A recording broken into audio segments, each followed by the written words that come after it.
வணக்கம். நமது தமிழ்நாடு தேசிய பசுமை புரட்சி புயல் சங்கத்தின் அனைத்து உறுப்பினர்களுக்கும் எமது இனிய மாலை வணக்கம்.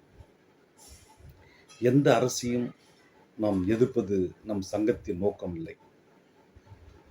எந்த நமது நியாயமான கொள்கையும் அரசு ஏற்கவில்லை என்றால் அதில் பின்வாங்குவதில் இன்றளவில் நமது பழக்கமும் இல்லை. இதுவே நமது சங்கத்தின் தாரக மந்திரம். அரசியல் பேசுவதும் இல்லை. அரசியலை நாம் விமர்சிப்பதும் இல்லை இன்றளவில். ஆனால் இன்று நடப்பதை நாம் பார்க்கும்பொழுது நெஞ்சம் பொறுக்கவில்லை.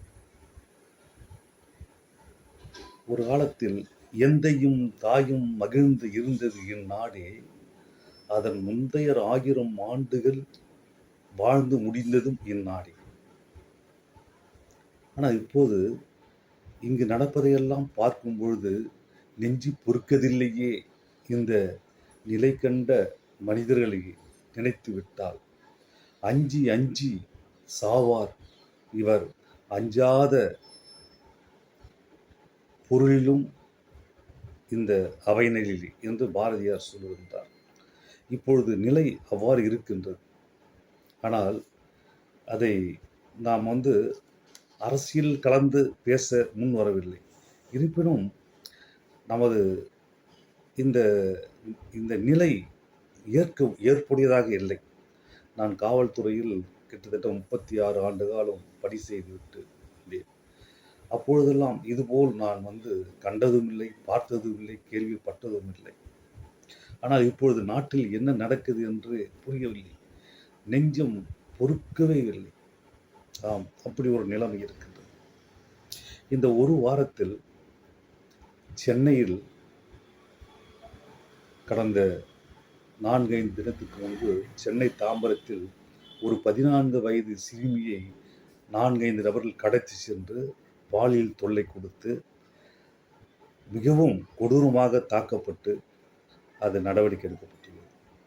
அதன் பிறகு இதே வாரத்தில் கிருஷ்ணகிரியில் ஒரு 2 வயது குழந்தையை ஒரு அரசியல் சேர்ந்த ஒரு தலைவர், அந்த குழந்தை 2 வயது பிஞ்சு குழந்தையை நினைக்கும் போதே கப்பம் கலங்குகின்றது.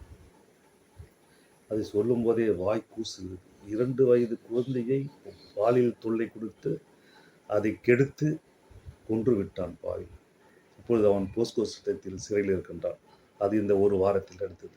அதே கிருஷ்ணகிரியில் ஒரு தோட்டத்தில் 70 வயது முதியவரும் 60 வயது அவரது மனைவியும் தோட்டத்தில் தங்கியிருக்கும் போது அந்த 70 வயதானவரை கொன்றுவிட்டு அந்த 60 வயது பாட்டியை மிக கொடூரமாக பாலியல் தொல்லை கொடுத்து பலாத்காரம் செய்து கெடுத்து உள்ளார்கள். எனக்கவே நெஞ்சம் பதைக்கிறது. நாமக்கல் மாவட்டத்தில் குமாரபாளையத்தில் 7 வயது சிறுமியை ஒருவன் கடத்தி சென்று பாலியல் தொல்லை கொடுத்து கெடுத்து சின்னாபின்னமாக்கிவிட்டான்.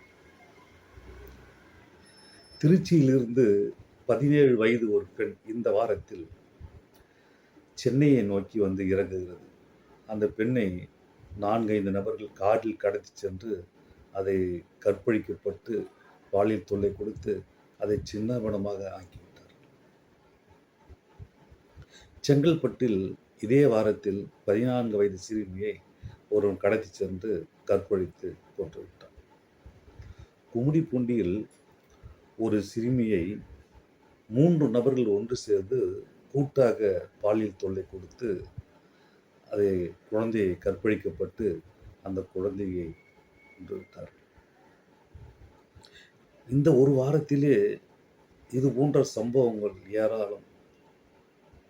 கடைசியாக கடந்த 11ஆம் தேதி நமது தூத்துக்குடி மாவட்டம் விளாத்திக்குளத்தில் ஒரு 17 வயது பிரதீப் யாதவ் ஒரு பெண் +2வில் 95% மார்க் எடுக்கப்பட்டு ஏழ்மையான பெண் மாலை நேரத்தில் இரவு அந்த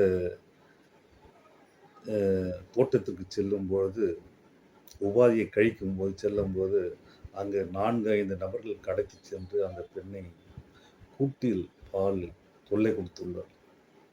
தொல்லை கொடுத்து கற்பழிக்கப்பட்டு அந்த பெண்ணை வெட்டி கொன்றுள்ளார். அந்த பெண்ணை போஸ்ட்மார்ட்டம் செய்யப்பட்ட, பிரேத பரிசோதனை செய்யப்பட்ட ஒரு மருத்துவர் சொல்லுகின்றாரா, மிஸ்டர் ராஜ்குமார் என்ற டாக்டர் பெயர். அவர் கூறுகின்றார், என் 38 ஆண்டு காலம் சர்வீஸ் நான் இது போன்று பார்த்ததே இல்லை. இந்த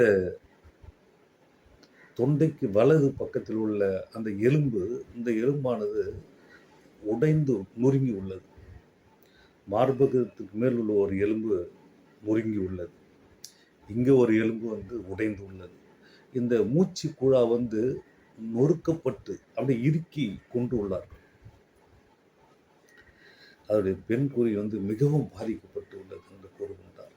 உடலிலும் கையிலும் காலிலும் ஆங்காங்கு ரணகாயங்கள். இப்படி அந்த டாக்டர் ராஜ்குமார் சொல்லும் பொழுது என் நெஞ்சம் பதைக்கிறது. எத்தனையோ நான் பார்த்திருக்கேன். ஆனால் இது போன்ற இந்த காவல்துறையில் நான் கண்டாத இந்த மாதிரி சம்பவங்கள் இப்பொழுது நடக்கின்றது. இதையெல்லாம் சொல்லும்போது மிகவும் சொல்வதற்கே முடியவில்லை. நெஞ்சு கஷ்டமாக இருக்கிறது.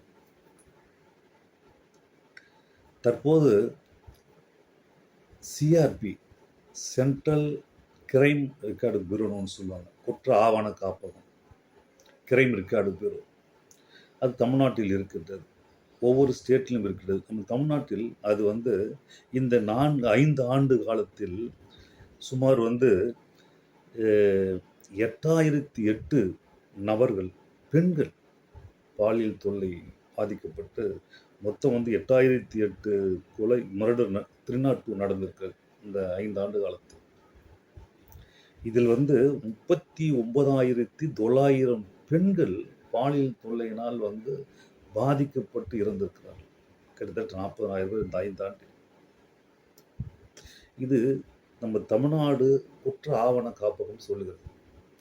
இதேபோல் இந்தியாவில் ஒன்று இருக்கிறது, national CRP, NCRP, national crime record bureau, தேசிய ஆவண காப்பகம். இப்பொழுது தமிழ்நாட்டில் இது போன்ற ஒரு நிலை, இது போன்ற நிலைகள் அதிகரிப்புக்கு என்ன காரணம்? இத்தனை ஆண்டு காலம் நடந்ததை விட இப்பொழுது அதிகமாக இருப்பதற்கு என்ன காரணம் என்றால் போதை, குடி. ஏற்கனவே மது போதைகள் இருந்தது தான். தொடர்ந்து நம்ம தமிழ்நாட்டில் மது கலாச்சாரம் தொடர்ந்து வந்து கொண்டிருந்தாலும் இப்பொழுது அதிகமாக இருப்பதற்கு என்ன காரணம் என்றால் கஞ்சா, அபின், பவுடர், இதையெல்லாம் ஒரு இளைஞன் உட்கொண்டால் 2 நாட்கள் 3 நாட்கள் அவனுக்கு சுயநினைவே இருக்காது. அவன் என்ன நினைத்து அந்த போதையை உட்கொள்கிறானோ, அவன் நினைத்ததை அதை அடையும் வரையில் அது அவனை விடாது. அப்படி ஒரு ஆளுமை அதற்கு. அப்பொழுது இந்த போதைகளை நாம் 100% தமிழ்நாட்டிலிருந்து இதை களைய வேண்டும், களைந்திருக்க வேண்டும். அப்பொழுது இதுதான் இந்த போல குற்றங்கள் அதிகமாவதற்கு காரணம். வள்ளுவர் சொல்வது போல், வானோக்கி வாழும் உலகெல்லாம் மன்னவன், கோநோக்கி வாழும் குடி என்கின்றான். இந்த உலகத்தில் உள்ள ஜீவராசிகள், உயிரினங்கள், மனிதருடன் சேர்த்து எல்லோரும் மழையை நம்பிதான், வான நோக்கி மழையை நம்பிதான் நாம் வாழ்கின்றோம். மழையில் என்றால் எந்த உயிரினமும் இல்லை, மனித பிறவி, மானிட பிறவியும் இல்லை என்கின்றார் வள்ளுவர். அதுபோன்று மழையில்லை என்றால் உலகம் இல்லை. அதுபோன்று ஒரு மன்னவர் இந்த நாட்டை எப்படி ஆளுகின்றாரோ, எப்படி தடயம் பதித்து நடக்கின்றாரோ, அந்த தடயத்தின் அடிப்படையில் தான் இந்த நாடும் இயங்கி வருகிறது என்கின்றார். அப்பொழுது இந்த நாடு சிறப்பாக இருப்பதற்கு காரணம் ஒரு மன்னவனுடைய ஆட்சி. அந்த ஆட்சி சிறப்பாக அமைந்தால் மட்டும்தான் நாடு சிறப்பாக இருக்கும் என்று வள்ளுவர் சொல்லுகின்றார். அப்பொழுது இந்த நாட்டை சிறப்பாக கொண்டு செல்வதற்கு என்ன செய்ய வேண்டும்? முதலில் இந்த போதையின் கலாச்சாரத்திலிருந்து இந்த நாட்டை விடுவிக்க வேண்டும். இல்லை என்றால் இது போன்ற குற்றங்கள் இன்னும் அதிகமாகும். சரி, போகட்டும். நாம் இப்பொழுது அரசை சார்ந்து குற்றங்கள் சொல்வதை விட நாம் ஒவ்வொரு குடும்பத்திலும் நமது தங்கை, தாய், சகோதரிகளை நாம் முதலில் பேணி காக்க வேண்டும். தனது மகள் பள்ளிக்கு சென்றால் நீங்கள் பின்தொடர்ந்து போங்கள். பள்ளியிலிருந்து வரும்போது பின்தொடர்ந்து அழைத்து வாருங்கள். நீங்கள் முதலில் வந்து தன் பெண் பிள்ளைகளை 100% பாதுகாப்புடன் இருக்கச் செய்யுங்கள். ஆமாம். இதையெல்லாம் நாம் வந்து குறை சொல்வதை விட, தன்னைத்தானே நாம் முதலில் வந்து பார்த்துக் கொள்ள வேண்டும். எனவே ஒவ்வொரு பெற்றோரும் தனது பெண் பிள்ளைகளை 100% ஒரு கோழியானது தன் குஞ்சை இறகுக்குள்ளே எப்படி 100% அதை வந்து தன் உயிரை கொடுத்து வளர்க்கின்றதோ, அது மாரி ஒவ்வொரு தாயும் தன் குழந்தையை பெற்கும்போது 100% இந்த ரத்தத்தை கொடுத்து தான் பெற்றெடுக்கின்றார். ஆனால் அதுவே போல அந்த பாதுகாப்பும் அந்த பெண்ணை இன்னொரு கரம் பிடித்து அழைத்துச் செல்லும் வரையில் அந்த பாதுகாப்பு 100% இருக்க வேண்டும் என்று உங்களை நான் அன்புடன் கேட்டுக்கொள்கிறேன். எனவே இந்த அன்பு சொந்தங்கள் அனைவரும் நாம் நமது பிள்ளைகளை நாமே வந்து நமக்கு நாமே பாதுகாப்பு என்பதை போல நாம் நம் பிள்ளைகளை பார்த்துக் கொள்ள வேண்டும் என்று அன்புடன் பணியுடன் கேட்டுக்கொள்கிறேன். நன்றி, வணக்கம்.